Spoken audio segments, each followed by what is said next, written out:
السلام علیکم ورحمۃ اللہ وبرکاتہ۔ الحمدللہ بنعمتہ تتم الصالحات، لا حول ولا قوۃ الا باللہ۔ قرآن کے موتی، پرلز آف قرآن۔ آج ہم اس میں پارہ نمبر 4 لن تنالوا البر اس کو کریں گے، اور آج ہمارے اس پارے کا موضوع غصہ ہے، یعنی اینگر مینجمنٹ۔ آپ حیران ہوں گے کہ ایک پارے میں غصے سے متعلقات کتنی چیزیں ہیں، جس کو عام طور پہ قرآن پاک کے روایتی مطالعے کے دوران ہم نہیں دیکھ پاتے۔ تو آئیے دیکھتے ہیں کہ پارہ نمبر 4 کیسے ہمیں غصہ اور غصے سے متعلق کچھ باتیں بتاتا ہے، اور یہ بہت اہم موضوع ہے۔ غصہ کس کو نہیں آتا اور کس پر نہیں آتا، اور کیا غصہ نہیں آنا چاہیے، اور اللہ نے پھر غصہ کیوں رکھا، پھر اس کی تو ضرورت ہی نہیں تھی۔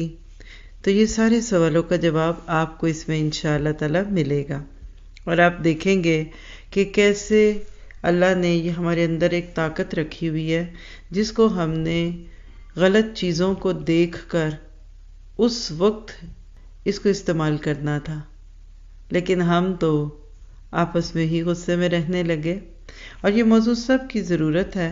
زندگی میں ہر لمحے ایسی چیزیں ہمارے سامنے آتی ہیں جس کی وجہ سے ہمیں غصہ آتا ہے۔ تو اگر ہم دیکھیں تو سب سے پہلے آیت 92، اللہ تعالیٰ فرماتے ہیں لن تنالوا البر حتی تنفقوا مما تحبون۔ آؤ سب سے پہلے اپنی انا کا صدقہ دو۔ انسان کو اپنی ذات بڑی پیاری ہوتی ہے، اور زندگی میں کئی بار جو غصہ آتا ہے نا، اس کی بہت بڑی وجہ ہماری اپنی ذات ہوتی ہے۔ جب ہماری ذات پہ چوٹ پڑتی ہے تو ہم غصہ کرتے ہیں۔ تو اللہ تعالیٰ ہم سب سے اس چیز کا مطالبہ کرتے ہیں کہ ہم اپنے آپ کو غصے سے دور کریں۔ پھر آیت نمبر 93 اور 98 میں اہل کتاب کا مسلمانوں پر غصہ اور اس غصے میں کیے گئے 2 اعتراضات کا جواب ہے، جو ان کو مسلمانوں کی بڑھتی ہوئی طاقت کو دیکھ کر پریشانی ہو رہی تھی۔ اور پھر آیت 102 سے 103 میں ہم امت مسلمہ کو اللہ کے غضب اور غصے سے بچنے کی دعوت دیتے ہیں۔ یعنی آیت 102 سے 103 میں اللہ تعالیٰ نے امت مسلمہ کو اللہ کے غضب سے بچنے کی دعوت دی کہ کس طرح تم متحد ہو کر اپنے آپ کو اللہ کی رسی سے باندھ کر دنیا میں شہادت حق کا کام کرو گے۔ اور یاد رکھو اگر تم ایسا نہیں کرو گے تو تم پر پھر ایسے حالات آئیں گے کہ دنیا میں بھی تم اللہ کے غضب کی ایک منہ بولتی تصویر بن جاؤ گے، اور کل قیامت کے دن جو انجام ہوگا وہ تو بہت ہی بھیانک ہوگا۔ اور پھر ایک انسان ایسے وقت میں کبھی بھی اللہ کی پکڑ سے بچ نہیں سکتا۔ پھر اس کے بعد آیت نمبر 112 میں یہود پر اللہ تعالیٰ کے غصے کا تذکرہ ہے، کیونکہ اللہ نے ان کو جو کام دیا تھا وہ کر نہ سکے، اور تاریخ میں کئی بار جو ان پر حملے ہوئے، ضربت علیہم الذلۃ والمسکنہ کا لفظ 2 دفعہ تو سورۃ البقرہ میں آتا ہے، تو اللہ تعالیٰ بتاتے ہیں کہ یہ اصل میں تم میرے غضب کا شکار ہوئے ہو۔ پھر آیت 116 میں کفار کو اس بات کا احساس دلایا جا رہا ہے کہ اگر تم آج مسلمانوں پر غصہ کھاتے ہوئے اپنا جو مال اور اولادیں خرچ کرتے جا رہے ہو، کل قیامت کے دن تمہیں غصہ آئے گا کہ تم نے یہ سب ضائع کر دیا۔ پھر آیت 118 میں اللہ تعالیٰ نے اہل کتاب کے چہروں پر مسلمانوں کی ترقی کو دیکھ کر جو غیظ اور غضب آتا ہے اس کا ذکر کیا۔ پھر آیت 119 میں کہا کہ یہ سامنے تو اچھے بنتے ہیں، لیکن اکیلے میں مسلمانوں کی ترقی کو دیکھ کر غصے میں اپنی انگلیاں چٹکاتے ہیں، اور اس غصے کا اظہار ہے کہ کس طرح سے لوگ اللہ کی طرف آنے والوں پر غصہ کھاتے ہیں۔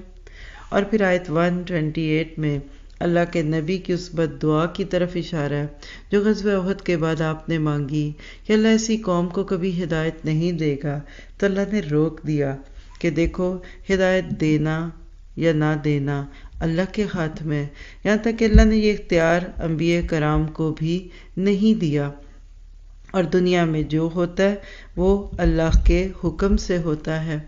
پھر اس کے بعد آیت نمبر 131 میں اسحاق کا ذکر ہے، جو واقعی اللہ کے غضب اور اللہ کے غصے کا نتیجہ ہے۔ اور آیت 134 میں اور اس سے اگلی کچھ آیات میں تو خاص طور پر غصے کی بات ہوگی، اور اسی پہ ہم ڈیٹیل سے بات بھی کرتے ہیں، والکاظمین الغیظ۔ اور بات یہ ہے کہ مسلمانوں کے لیے اس میں ایک سبق ہے، ایک نصیحت ہے، ایک موعظہ ہے، اور وہ کیا ہے کہ اگر ہم اجتماعی طور پر لوگوں کی باتوں اور ان کے پروپیگنڈوں سے بے نیاز ہو کر اپنا کام کرتے جائیں تو پھر ہم ترقی کریں گے، بجائے اس کے کہ تم لوگوں کی باتوں کو دہرا کر اپنے خون کو بھی گرم کرو اور دوسروں کو بھی نقصان پہنچاؤ۔ تو حقیقت ہے کہ آج امت مسلمہ اصلاح کا کام بھول گئی، جس کی وجہ سے دشمن کے غضب اور غصے کا شکار ہو گئی۔ اللہ ہمیں اس بات میں اپنی اصلاح کرنے کی توفیق عطا فرمائے۔ پھر اس کے بعد آیت 140 میں اللہ تعالیٰ نے مسلمانوں کو غزوہ احد میں تکلیف پہنچنے پر جو رنج و غضب ہوا، غصہ آیا، اس کو ٹھنڈا کیا کہ اگر آج تمہیں زخم پہنچا ہے تو کیا ہوا، تم سے پہلے کسی اور کو بھی تو پہنچ چکا۔ اس موقع پر انسان واقعی اپنے آپ کو چیک کر سکتا ہے کہ جس وقت کسی کو خوشی ملتی ہے تو اسی وقت کسی دوسرے کو غم بھی تو مل رہا ہوتا ہے۔ ایک کی کامیابی دوسرے کی ناکامی ہے، اور دوسرے کی ناکامی آپ کی فتح بن جاتی ہے۔ تو کبھی آپ جیتے، کبھی وہ جیتے، won and won, live and let to live, یہی زندگی میں خوش رہنے کا راز ہے۔ اس بارے میں غزوہ احد کے تناظر میں بہت خوبصورت باتیں آتی ہیں جن کا حقیقت میں غضب اور غصے سے تعلق ہے۔ ایک لیڈر کو اپنے چاہنے والوں پر غصہ آ سکتا ہے، ایک بڑے کو چھوٹے پر، اور ایک استاد کو اپنے شاگرد پر غصہ آ سکتا ہے، لیکن اس پر صبر کرنا ہے۔ اور اللہ سے دعا ہے کہ اللہ ہمیں اپنے غضب اور غصے پہ قابو پانے والا بنا دے، اپنے غصے کو ہم اللہ کے راستے میں لگا دیں اور ایک طاقت بن جائے۔ آپ دیکھیے کہ شکاری کتے کو ٹیم کیا جاتا ہے، سدھا لیا جاتا ہے، پھر وہ بعد میں اسی کے لیے شکار پکڑتا ہے۔ غصے کو ٹیم کرنے کی ضرورت ہے۔ یہ جملہ اگر آپ نے لکھ لیا نا تو آپ کو ساری بات ہی سمجھ آ جائے گی۔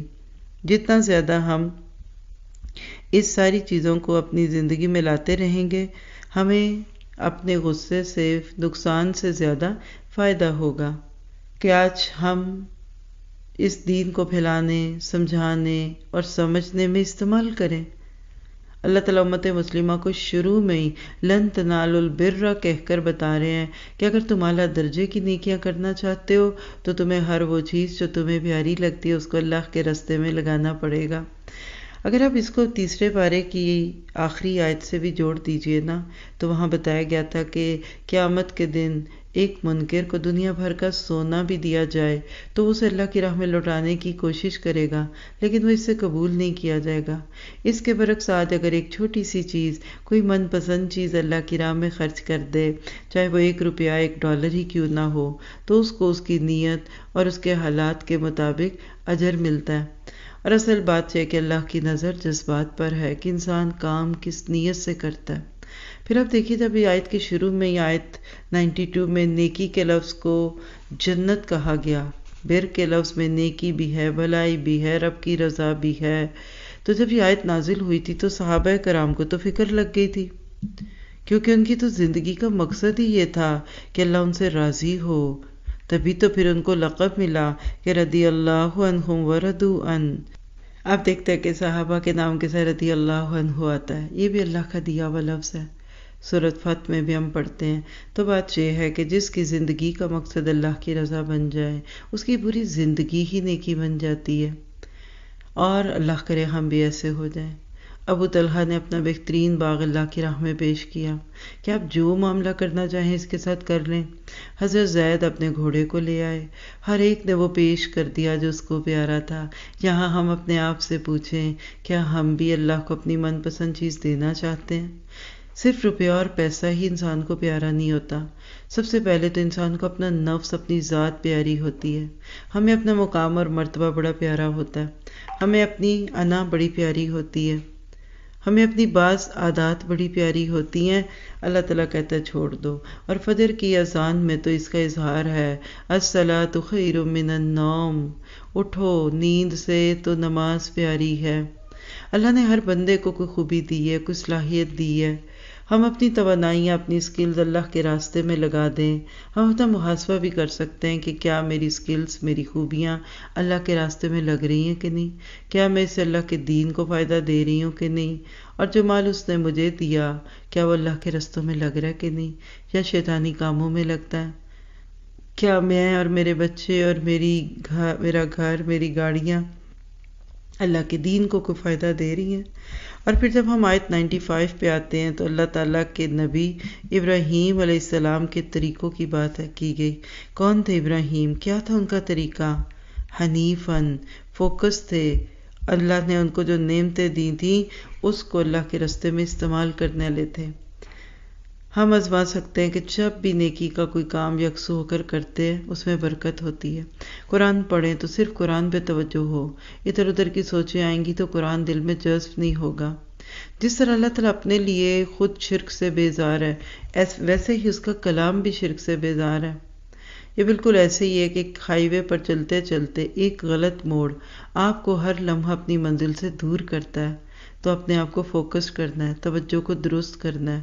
نیویگیٹر میں ہلکا سا بھی ایرر آ جائے یا آپ ایک کوڈ غلط ڈال دیں تو آپ کہاں کے کہاں پہنچ جائیں گے۔ آج ہم جب اللہ کی ذات کو بیچ میں لائے بغیر، اس سے فوکس ہوئے اور حنیف ہوئے بغیر نیکیاں کرنے نکلتے ہیں تو کبھی کبھی بہت بڑی بڑی خرابیوں کا شکار ہو جاتے ہیں، گناہوں کی دلدل میں پھنس جاتے ہیں، اور پھر ہم ارد گرد نہ جانے کدھر کیا کچھ دیکھتے ہوئے رہتے ہیں۔ تو اللہ ہمیں فوکس کر دے۔ اے اللہ مجھے اپنا بنا لے، دو عالم سے کرتی ہے بیگانہ دل کو، عجب چیز ہے لذت آشنائی۔ جس کو یہ مل گئی اس کو خوشی ملے گی، اس کو سکون ملے گا۔ آج لوگ خوشی کی تلاش میں مزے کے پیچھے بھاگتے ہیں، حالانکہ وہ خوشی آپ کے دل میں ہوگی، اب تو خود خوشی بن جائیں گے۔ جن چیزوں کی تلاش میں آپ مال کو بڑھانے کے لیے بھاگتے پھرتے ہیں وہ مال تو آپ کے پاؤں کی باندھی بنے گا۔ وہ دنیا جس کے پیچھے آپ اپنے آپ کو کھپاتے ہیں، تھکاتے ہیں، وہ دنیا بھاگ بھاگ کر آپ کے پاس آئے گی کہ آپ کو غم لگ جائے گا کہ کہیں میری ساری نیکیوں کا بدلہ اللہ اس دنیا میں تو نہیں دے رہا۔ اور سب سے بڑی بات، دل کا سکون۔ ہماری روح، ہمارا دل اللہ کے کلام کو مانگتا ہے۔ ہماری روح اور یہ قرآن دونوں ہم وطن ہیں، ہم جولیاں ہیں، دونوں آسمانوں سے آئی ہیں۔ ایک دوست کو مل کر جو خوشی ہوتی ہے وہی ہماری روح کو قرآن کو سن کر خوشی ہوتی ہے۔ ہم ساری زندگی اس کو کھلونوں سے بہکاتے ہیں، کاغذ کے نوٹوں سے بہلاتے ہیں۔ ہم ساری زندگی اس کو ادھر ادھر بہلاتے ہیں، جیسے بچے کو بہلائیں، اس کو تو ماں چاہیے، اس کو تو ماں کا سینہ چاہیے، لیکن ہم اس کو ادھر ادھر بہلانا چاہتے ہیں۔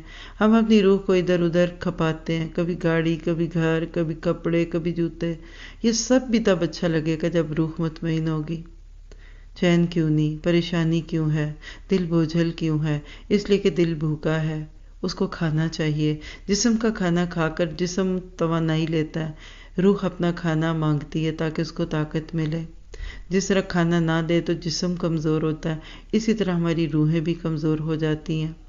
آج بلڈ پریشر اور ہائی بلڈ پریشر اور ڈپریشن اور شوگر کی بیماریاں کیا ہیں؟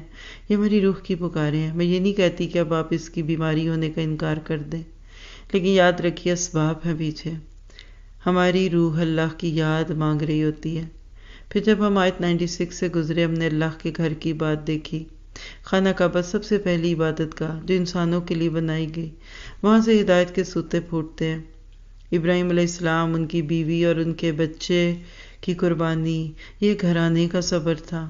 چونکہ اس بارے میں غصے کی بات ہے تو ہم بھی یہاں دیکھیں کہ اللہ تعالیٰ آپ کو مجھے سکھاتے ہیں کہ تم اپنی ذات کو ذرا سا نقصان دے لو لیکن اللہ کی بات کو مان جاؤ، اللہ کے راستوں کی طرف آ جاؤ، پھر دیکھو اللہ تمہیں ابراہیم کے راستوں پہ چلنا سکھاتا ہے۔ آیت 97 میں حج کی اہمیت ہے، جہاں قدم قدم پہ غصے پہ قابو پانا پڑتا ہے۔ پھر آیت 102 میں اللہ سے ڈرو، کتنا حق کا تقاتی ہی، جتنا ڈرنے کا حق ہے۔ صحابہ کرام تو اس آیت کو سن کر کانپنے لگے، لرزہ طاری ہو گیا، کہنے لگے اللہ کے نبی ہم کتنا ڈریں، ہم تو بس اپنی حیثیت سے ہی ڈر سکتے ہیں، ہم اس کا حق تو ادا نہیں کر سکتے۔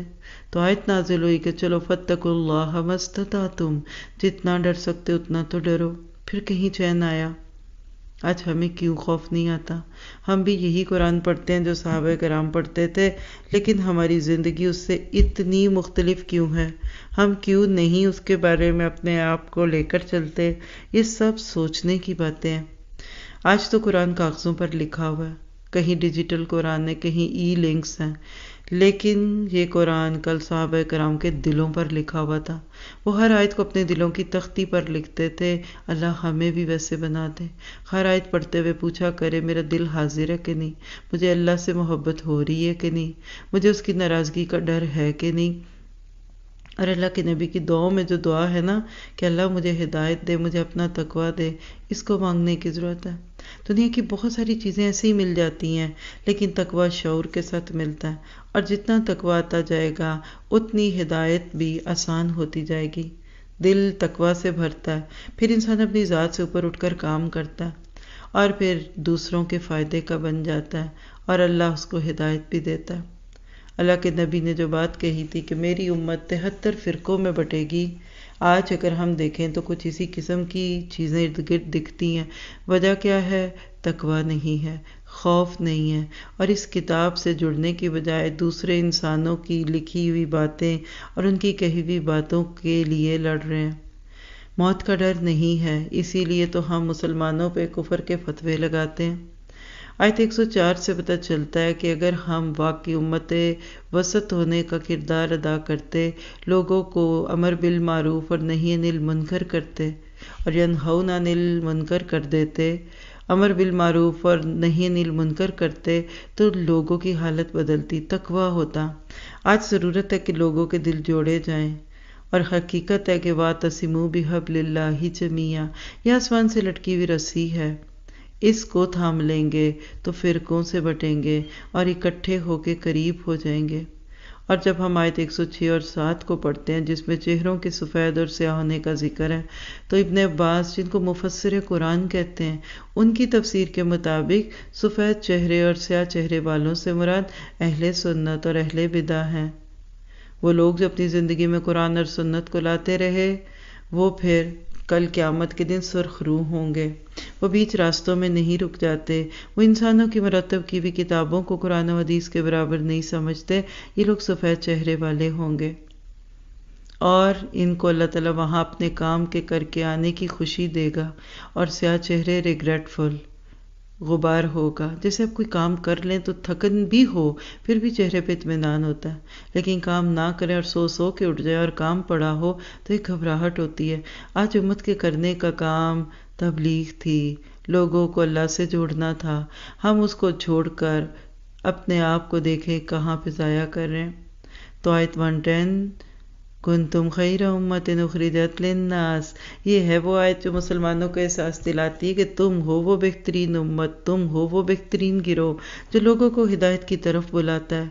ذرا سا غور کریں ہم آج کہاں کھو گئے؟ کیا ہمیں اس بات کا احساس بھی ہے کہ اللہ نے ہمیں اس دنیا میں اصلاح کے کام پہ بھیجا تھا؟ آج امت مسلم اپنے مقصد کو بھول گئی، آج اسے خود بھی اپنی ذمہ داری کا پتہ نہیں، اور جب امتیں اپنا مقصد بھول جاتی ہیں تو اللہ تعالیٰ ان پر دشمنوں کو غالب کر دیتا ہے۔ اپنے آپ سے سوال کیجئے، کیا میری زندگی میں بھی امر بالمعروف اور نہی عن المنکر ہے؟ پھر آیت 113 سے 115 تک ان کا تذکرہ ہے جو اللہ کے نبی کے دور میں یہود سے مسلمان ہو گئے، اللہ نے ان کی تعریفیں فرمائیں، اور پھر ایک طویل قصہ 121 سے لے کر تقریباً 4-5 رکوع غزوہ احد سے متعلق ہے۔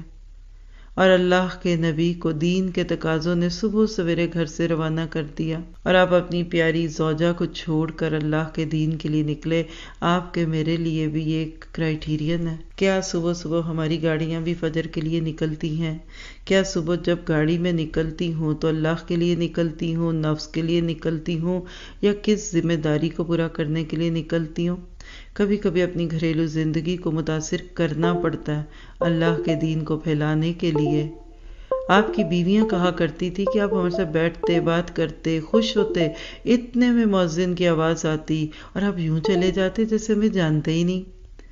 اللہ کے دین کے تقاضے گھروں کے تقاضوں سے بڑے تھے۔ اللہ ہمیں بھی اس کو پورا کرنے والا بنائے اور ہمارے گھر والوں کو بھی اس کے اوپر ہمارے ساتھ لگا دے۔ پھر آیت 121 میں ایک اور بات پتہ چلتی ہے کہ جب تک کہیں کام کرنے سے پہلے کام کرنے والوں کو ذمہ داریاں نہ دی جائیں، مقرر لوگوں کو ان کے مورچوں پہ نہ بٹھایا جائے تو کام نہیں ہوتا۔ ڈسپلن ریلیجن ہے۔ وہاں تو میدان احد میں آپ نے جگہ بنائی، ہم تو آج اللہ کا دین کا کام کرتے ہیں، بڑی کلیئر ذمہ داریاں ہونی چاہیے، لیکن آج ہم نہ پلاننگ کر پاتے پوری اور نہ ہمارے پاس اسباب کا پورا انتظام ہوتا ہے۔ اللہ کے نبی مکہ میں 13 سال تک کوئی جنگ نہیں کی، چھوٹی چھوٹی جھڑپیں بھی اگر ہوئیں تو تلوار نہیں اٹھا، تیر نہیں لگا، ایک ہی حکم تھا کفوا ایدیکم، اور مدینہ میں آئے 1 سال گزرا، بدر کا موقع آ گیا۔ سورہ انفال میں ہم اس کی ڈیٹیلز پڑھیں گے، اور اللہ نے تھوڑے سے لوگوں کو فتح دی۔ 1 سال کے بعد احد کا موقع آتا ہے، حالات بڑے تنگ تھے، 3 گنا زیادہ کفار تھے، مسلمان شروع میں 1000 تھے، اس میں سے بھی 300 عبداللہ بن ابی کے ساتھ نکل گئے جن کے دل میں کھوٹ تھا، جن کو اپنی جان پیاری تھی۔ وہ کہتے ہیں نا، وہ یہیں سے پلٹ جائے جسے جان کو پیاری۔ اب سوچئے 700 کے مقابلے میں 3000، ایک بندے کے مقابلے میں 4 سے زائد لوگ بنتے ہیں۔ کفار کے پاس جدید اسلحہ اور مسلمانوں کے پاس کچھ نہیں، لیکن اللہ کے پیارے نبی نے ایسی پیاری پلاننگ کی کہ آپ نے 50 لوگوں کو ایک درے پہ مقرر کیا اور کہا یہاں سے نہیں ہلنا، کیونکہ یہ وہ جگہ تھی جہاں سے دشمن کے آنے کا خطرہ تھا۔ جنگ شروع ہوئی، لوگ اللہ کی رحمتوں سے جم گئے اور لڑے اور جنگ جیت گئے۔ جیسے ہی مسلمان جیتے دشمن بھاگنے لگے، جب بھاگ گئے تو مال غنیمت میدان جنگ میں چھوڑ کے گئے۔ لوگوں نے سوچا جنگ ختم ہو گئی، اجتہادی غلطی تھی صحابہ کی، انہوں نے مال غنیمت جمع کرنا شروع کر دیا، تو ان 50 میں سے بھی 40 لوگ نکل گئے۔ عبداللہ بن جبیر وہاں کھڑے تھے، پکار رہے تھے، لیکن لوگ بھول گئے کہ نبی نے کہا تھا تم نے جگہ نہیں چھوڑنی۔ بس جگہ خالی دے کر خالد بن ولید نے پیچھے سے حملہ کیا، اور پھر وہی ہوا جو اللہ کے نبی کا اندیشہ تھا۔ پتہ کیا چلا کہ لیڈرشپ کو فالو کرنا پڑے گا۔ جو اپنے لیڈر کی، جو اپنے بڑے کی، جو اپنے استاد کی، مربی کی، مزکی کی بات نہیں مانتا، وہ کبھی فائدہ نہیں پائے گا۔ اللہ کے نبی کی لیڈرشپ ہمیں ان آیتوں میں نظر آتی ہے کہ آپ کیسے ان چیزوں میں تھے اور اللہ تعالیٰ نے آپ کو رکھا۔ تو کیا پتہ چلا کہ اللہ کے نبی صلی اللہ علیہ وسلم کو ایک اچھے لیڈر کے طور پہ اس میں پیش کیا گیا۔ فَبِمَا رَحْمَةٍ مِّنَ اللَّهِ لِنْتَ لَهُمْ۔ اس بھگدڑ کا نتیجہ کیا ہوا کہ افراتفری پھیلی، اللہ کے نبی 20 زخمی کیے گئے، اور اسی طرح سے 70 صحابہ شہید ہو گئے۔ ممکن تھا کہ اللہ کے نبی اس بات پہ صحابہ کو کچھ کہتے، اللہ تعالیٰ نے ان کی ہمدردی کی اور کہا کہ اب ان کو معاف کیجئے، ان کو دوبارہ مشوروں میں شامل کیجئے۔ تو بات یہی ہے کہ جتنا اللہ کا خوف ہوتا ہے، جتنی اللہ سے محبت ہوتی ہے، انسان چھوٹی چھوٹی باتوں کو وجہ نہیں بناتا اور چھوڑ دیتا ہے ساری چیزوں کو۔ مصعب بن عمیر اس بھگدڑ میں شہید ہو گئے، اللہ کے نبی کے ہم شکل تھے، خبر پھیل گئی کہ آپ شہید ہو گئے۔ اب ایک نئے لیڈر کا چلے جانا کمزور دل والوں کے لیے نفاق کا ذریعہ بن جاتا ہے۔ کبھی کبھی ایسے لوگ کہتے چھوڑ دو، اب لیڈر نہیں رہے، ہم کیا کریں گے، لیکن ایسے میں بھی اللہ ایسے لوگوں کو کھڑا کر لیتا ہے جو کہتے ہیں کوئی بات نہیں، ہم تو اللہ کے لیے کھڑے تھے، اللہ کے نبی نے جس چیز پہ اپنی جان دی ہم بھی اسی پہ دیں گے۔ اور اسی میں پھر مسلمانوں کو سود سے متعلق آیات دے کر بتایا گیا کہ تم منظم ہو جاؤ، تم اس مال کی محبت کو چھوڑ دو، اور آج اگر یہ وقتی سی کوئی تکلیف آئی ہے تو اس سے بہت بڑا فائدہ اٹھا لو، غم نہ کرو، تکلیف تو اللہ کی طرف سے آتی ہے، آئندہ تم اپنی اصلاح کرو گے، اللہ تمہاری مدد کرے گا۔ پھر غزوہ بدر کی مثال دے کر حوصلے بلند کیے گئے۔ پھر 130 آیت میں سود کی بات کر کے ربط جوڑا گیا کہ احد میں یہ بھگدڑ جو تھی یہ مال کی محبت کی وجہ سے ہوئی، تو لوہا گرم دیکھتے ہوئے چوٹ لگائی گئی کہ دیکھو اس مال کے لیے تم درے سے پیچھے ہٹتے ہو تو تمہیں اس مال سے کیا ملے گا، لہٰذا آئندہ ایسا نہ کرنا۔ پھر آیت 132 میں اللہ کی رحمت کو حاصل کرنے کی 2 چیزیں بتائی گئیں، اطیعوا اللہ و اطیعوا الرسول۔ آیت 133 میں ہم سب کو جنت کی طرف بھاگنے کی دعوت دی گئی، وساریوا الی جنہ وساریوا الی مغفرہ، بخشش کی طرف آؤ، جنت کی طرف آؤ۔ اللہ کے نبی بھی اس آیت کو پڑھ پڑھ کے رغبت دلا رہے تھے۔ اچھا لیڈر لوگوں کا موریل بلند کرتا ہے، سونے والوں کو جگاتا ہے۔ جب قوموں کے مزاج ڈھیلے ہونے لگتے ہیں تو لیڈرز کا کام ہے کہ ان کے حوصلوں کو بلند کرے۔ اللہ کے نبی کی زبان سے یہ باتیں سن کر ایک صحابی عمیر بن حمام وہاں سے گزرے اور جنت کی خواہش رکھنے لگے۔ اللہ تعالیٰ آپ کو مجھے بھی جنت کی طلب لگا دے۔ ان کو عہد کے پیچھے سے جنت کی خوشبوئیں آتی تھیں، آج ہمیں کیوں نہیں آتی؟ اس لیے کہ ہماری جنت ہمارا گھر، ہمارے مال، ہماری فیکٹری، ہمارے بچے، ہمارا معیار زندگی، ہمارے دوست، ہم تو اس دنیا کو جنت بنانے کے لیے ایڑی چوٹی کا زور لگا رہے ہیں۔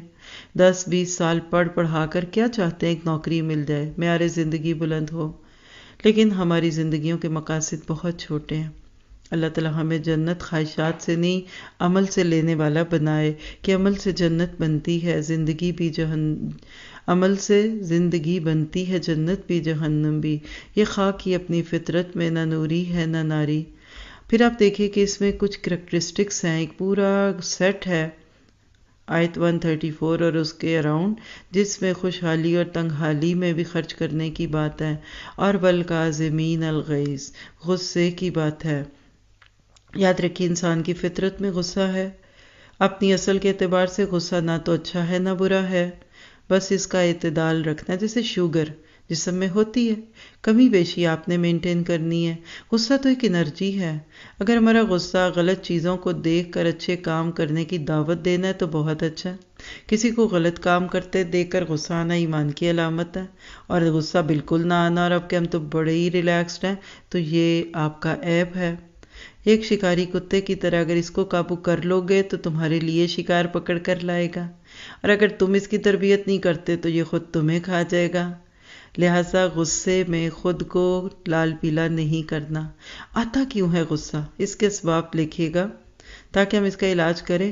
تو 7 بڑی وجوہات ہوتی ہیں غصے کی۔ سب سے پہلی وجہ کیا ہوتی ہے کہ ہماری توقعات ٹوٹتی ہیں، امیدیں اور ارادے پورے نہیں ہوتے۔ ماضی میں انسان نے کچھ سوچا ہوتا ہے، بہت سی خواہشات ہوتی ہیں، وہ پوری نہیں ہوتی۔ انسان احساس محرومی کا شکار ہو کر دوسروں سے الجھنے لگتا ہے۔ اگر کسی کو غصہ اس وجہ سے آتا ہے تو اپنی سوچ کے ذریعے اس کا علاج کرے۔ کوئی بات نہیں، جو میں نے سوچا تھا وہ نہیں ہوا، تو جو ہو گیا اسی کو قبول کر لوں، تو آپ دیکھیں گے کہ غصہ دور ہونے لگے گا۔ پھر اسی طرح خواہشات پوری نہیں ہوئی تو کوئی بات نہیں، احساس محرومی کا شکار نہ ہو۔ انسان غصے کا شکار ہوتا ہے، الجھنے لگتا ہے، تو اپنا علاج کیجئے کہ جو اللہ چاہے گا وہی ہوگا، میں اللہ کے فیصلوں پہ راضی ہوں۔ آپ اللہ کی رضا پہ راضی ہوں گے تو آپ تقدیر سے نہیں جھگڑیں گے۔ پھر آپ قرآن سے ایسی مثالیں ڈھونڈیے کہ جو دنیا کی بے ثباتی پہ دلالت کرے۔ کوئی بات نہیں، 4 دن کی دنیا ہے، ختم ہی ہو جانی ہے، نہیں ملا تو نہ ملے۔ پھر آپ اپنے آپ کو مضبوط کریں گے، اللہ کے فیصلوں پہ راضی ہوں گے۔ پھر غصے کی ایک وجہ حب دنیا ہوتی ہے، دنیا کی محبت۔ اکثر آپ دیکھیے دنیا کی کسی چیز کے چھننے پہ غصہ آ رہا ہوتا ہے، تو اس کو کم کیجیے۔ غصے کی علامتیں بھی ہوتی ہیں، یعنی بے سکونی ہے، انسان الجھا رہتا ہے، جھنجھلاہٹ کا شکار ہوتا ہے۔ پھر کبھی غصے کی ایک وجہ یہ ہوتی ہے کہ انسان سے کوئی زیادتی ہوئی تھی یا ابھی بھی ہو رہی ہے، تو علاج کیجئے۔ ہو گئی تھی، پیچھے تھی تو معاف کر دیں، مٹی پاؤ، ہو گیا جو ہو گیا، اذیت کیوں دیتے ہیں؟ بعض لوگ ہونٹ چھیلتے ہیں، اپنے ناخن چباتے ہیں، تو یہ اس چیز کی علامت ہے کہ ابھی بھی آپ کو اس کا احساس ہے، تو معاف کر دیجئے۔ اگر ابھی ہے تو بڑے پیار سے، محبت سے، ادب سے اگلے کو بتا دے کہ مجھے آپ کی یہ بات اچھی نہیں لگتی۔ پھر غصے کی ایک تیسری وجہ عجلت اور جلد بازی ہوتی ہے، کسی کام کو کرنے کی جلدی، راستے میں رکاوٹیں آ رہی ہیں، ہارن بجا رہے ہیں، گاڑی ادھر سے ادھر ٹکرا رہی ہے، تو اس کا علاج یہ ہے کہ آپ پلاننگ کیجئے، وقت سے پہلے نکلیے۔ ناکام منصوبہ بندی اس کی وجہ ہوتی ہے۔ غصے کی چوتھی وجہ جسمانی صحت کی خرابی ہے۔ بعض دفعہ کوئی ایسی دوا کھا رہا ہوتا ہے انسان جس سے انسان کا بی پی ہائی ہو جاتا ہے، اس سے نجات پائیے۔ پھر غصے کی ایک 5ویں وجہ تکبر ہوتی ہے، بعض دفعہ غصے بچپن میں کوئی واقعہ ہوا ہوتا ہے، بڑے لاڈ ہوتے ہیں، لاڈلے تھے، قوت برداشت کی کمی تھی، تو آپ اپنی قوت برداشت کو بڑھائیے۔ چھٹی وجہ توجہ حاصل کرنا ہوتا ہے۔ یہ کون کرتی ہیں عموماً؟ آپ دیکھیے کہ بچہ ماں کی توجہ لینے کے لیے غصہ کرتا ہے، اور کبھی بچہ ذرا سا ایسا دکھائے تو ماں بھی لاڑ بڑے دیکھتی ہیں، ہاں بیمار ہو جائے تو آگے سے کچھ کہتی ہیں۔ تو یہ جو بھی وجہ ہو، آپ نے میں نے غصے میں نہیں آنا۔ اللہ سے یہ دعا کیجئے کہ اللہ تعالی ہمیں اپنے آپ کو سنوارنے والے لوگوں میں شامل کر لیں، اور پھر انشاءاللہ جتنا ہم اس غصے پہ قابو پاتے جائیں گے اتنا اللہ تعالیٰ کی رحمتوں میں آئیں گے۔ اللہ تعالیٰ آپ کے میرے لیے بہترین معاملات کرے۔ ہمارے پاس اینگر مینجمنٹ پہ پوری ورکشاپس موجود ہیں، جس کے بعد واقعی آپ اپنا علاج کر سکتے ہیں۔ اللہ کرے کہ اس پورے بارے میں جو کچھ ہے وہ سب ہمارے لیے عمل کا حصہ بن جائے، اور ہم اس کو بہترین طریقے سے لیں۔ سورۃ آل عمران جہاں پوری ہوتی ہے، وہاں امت مسلمہ کو بڑا خوبصورت سبق دے کر 4 نکاتی ایک پلانر دے دیا جاتا ہے کہ اگر دنیا میں اچھے کام کرنے ہیں تو تم کو انفرادی اور اجتماعی مشکلات پہ صبر کرنا پڑے گا، اختلافات ہونے کے باوجود ایک دوسرے سے جڑے رہنا پڑے گا، استقامت کے ساتھ پھر اللہ کی راہ میں ڈٹے رہنا پڑے گا، اور اللہ کا تقوی اختیار کرنا پڑے گا۔ پھر سورۃ نساء جب شروع ہوتی ہے، عورتوں کے حقوق کی باتیں ہیں۔ جب عورتوں کو حقوق ملیں گے تو پرسکون اور صحت مند ماحول ملے گا۔ پھر اس صورت میں یتیموں کے حق میں ناانصافی، غصے اور نفرت کو تذکرہ کیا گیا کہ یتیموں کے حق دو، یعنی پھر اس میں یتیموں کے حق دینے کی بات ہوئی، اور بہترین معاشرے کے لیے عدل اور انصاف کا خیال رکھنا پڑے گا۔ آپ اگر پہلی 5 آیتیں دیکھیں نا سورۃ النساء کی، تو اس میں معاشرتی مسائل کا حل ہے، اور وہ کہ ہے تقوی۔ نکاح کے خطبے میں یہی آیت پڑھی جاتی ہے۔ حقیقت ہے کہ اگر ہمیں اس وقت سمجھ آ رہا ہو تو ہماری زندگیوں میں گھریلو سکون آ جائے۔ پھر اسی طرح آیت 6 سے 14 میں یتیموں کے حقوق، بیواؤں کے حقوق، وراثت کے احکامات اور اللہ کے رسول کی اطاعت کی باتیں ہیں۔ پھر آیت 15 سے 19 میں زنا، بدکاری، ہم جنس پرستی کی بات ہے، اور اس پہ اللہ کے غضب کی باتیں بھی ہیں، اور ساتھ ہی ساتھ گناہوں پہ شرمندگی کی صورت میں معافی بھی ہے کہ ہر قسم کی بے حیائی کو چھوڑ دو تو اللہ تعالیٰ تمہارے لیے آسانیاں فرما دے گا۔ اور اسی طرح سے ہم جتنا زیادہ اپنے آپ کو اس ساری چیزوں میں لیتے جائیں گے، اللہ تعالیٰ ہماری مدد فرما دے گا، اور اللہ تعالیٰ سے دعا ہے کہ وہ ہمیں ایسا غصہ دے کہ جس کے بعد ہم اچھے کام کر سکے۔ مومن کا غصہ اپنی تربیت کے لیے غصہ ہوتا ہے، بے حیائی کی باتوں پہ غصہ کرتا ہے، اللہ اور اس کے رسول کے حکم اگر کہیں ٹوٹتے ہیں تو غصہ کرتا ہے، اور حرام کاموں کو دیکھ کر خاموش نہیں رہتا، حکمت سے بات کرتا ہے۔ اللہ تعالیٰ آپ کو مجھے عمل کی توفیق عطا فرمائے۔ سبحان ربک رب العزت عما یصفون وسلام علی المرسلین والحمد للہ رب العالمین۔ السلام علیکم ورحمۃ اللہ وبرکاتہ۔